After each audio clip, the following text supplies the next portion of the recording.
Welcome to the first video in our series of super tips that could change your life.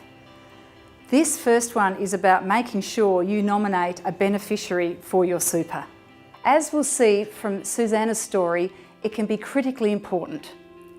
Susanna had been a member all her working life and she'd been very good at building up her super nest egg, topping up whenever she could and making sure she had all her super with NGS. In 2008, when both her children had left school, she divorced. Then in 2012, she got remarried to Chris, who had 2 younger children from his first marriage.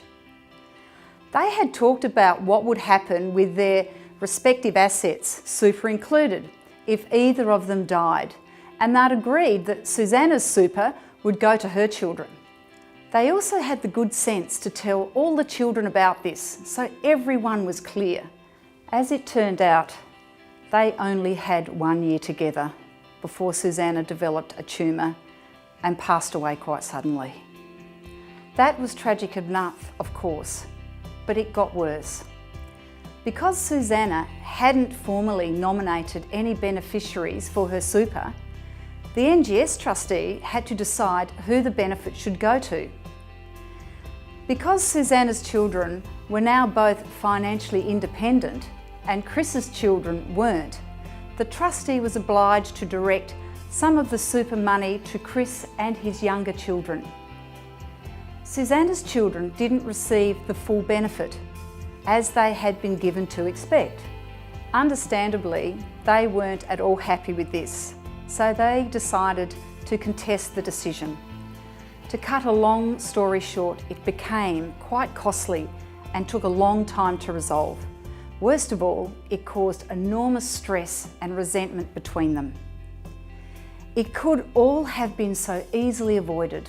There are numerous ways to make nominations and several ways that you can implement them.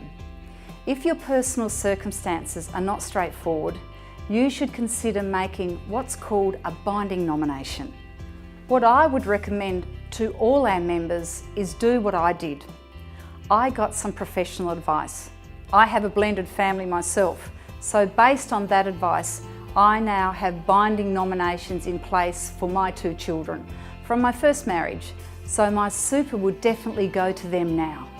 It's so easy to get advice, and with NGS it's usually free, unless it gets seriously complicated, in which case any fees can be paid out of your superannuation.